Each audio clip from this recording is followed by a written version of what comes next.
Japanese Breakfast for Melancholy Brunettes and Sad Women album review. Let's chat about it. Hey friends, what's going on? Johnny from What's Spinning here tonight to chat about this latest record from Miss Michelle Zauner, aka Japanese Breakfast, indie pop artist. She's been at it for quite some time now. She made her debut many a moon ago with her very spacey and very indie pop centric psychopop record. And I thought it was a pretty okay record. I thought it was a decent debut.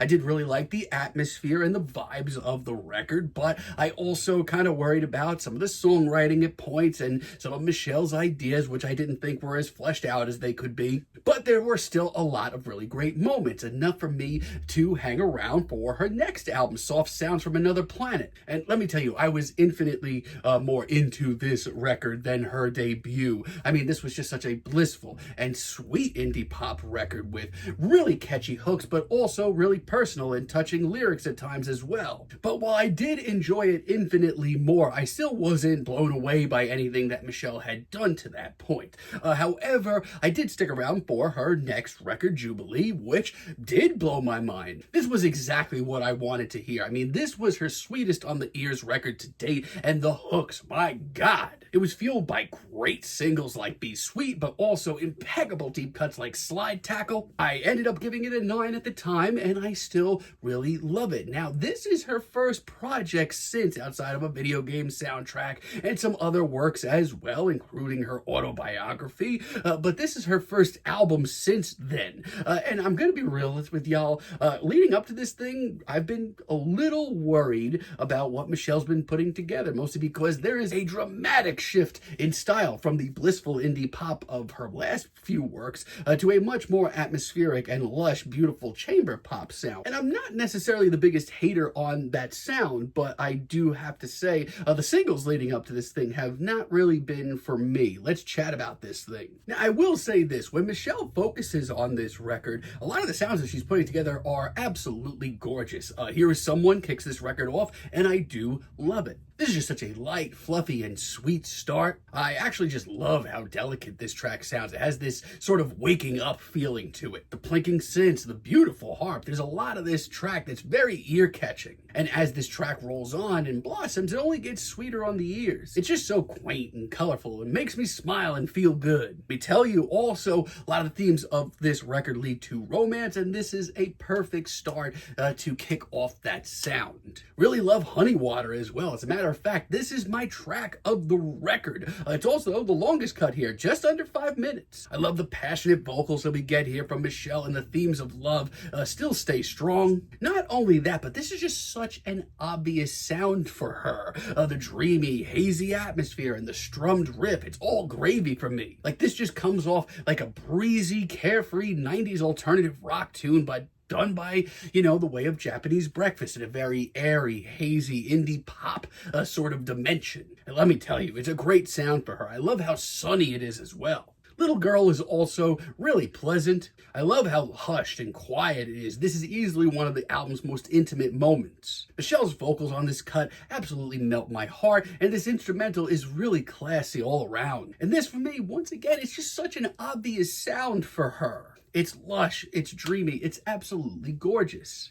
But I don't know what it is about this project. While a lot of the material here that we get certainly isn't bad, I kind of felt like Michelle's art pop and chamber pop direction would be a lot more interesting at the end of the day. Like Orlando in Love, for example, one of the lead singles from this album, the first single released. It really has not grown on me since it dropped. It didn't impress me back then, and it's just lessened on me now. While it's far from an interlude, it certainly gives off the vibes of it. I mean, on a positive note, the art pop vibes are still here. It's very lush, beautiful, and Michelle's vocal performance, there's nothing necessarily wrong with it, but compared to a lot of the other cuts on this record, I would argue this is really underwritten. It sounds nice from a distance, and it certainly is nice to hear, but I don't really remember it at the end of the day. A lot of the same feelings on Mega Circuit, the other lead single from this record. Once again, it's nice on the ears, it's very breezy and light. I mean, like, compared to other tracks on here, yeah, it's still got very beautiful atmospheres, very hazy, and, you know, Michelle sounds nice, but nothing about this track really stands out to me. Michelle's vocals, while fine, they're very ho-hum. Sadly, they're pretty nondescript. I mean, at the end of the day, I just feel like I would listen to a lot of other cuts on here over this. Also, Men in Bars featuring Jeff Bridges. This one's a miss for me as well. I actually don't necessarily hate the sort of countrified sound of this track. I actually think it comes off pretty cool. But I feel like this track has so much potential that it doesn't really live up to. I mean, the ambiance is interesting, and instrumentally, I do really like what she's doing here. But once again, Michelle's performance here, it's okay at best, but there's a lot more compelling tracks from her on this record, and Jeff Bridges really kind of whips his feature. And Magic Mountain as a finale, I mean, it's short, it's sweet, it's light and fluffy, but it's also middle of the road. I mean, if you've enjoyed a lot of the tracks on this record, you'll probably enjoy this as well. But while not necessarily bad, it just makes me realize I wish that Michelle pushed this sound so much deeper on this record. It's pleasant and everything, but in a few weeks, I'm not going to remember a lot of the material that we get on this record. Yeah, it's a little underwhelming for me. But while I do feel like she maybe didn't push this sound far enough, this is far from a bad project. Later, for example, this track's absolutely heavenly.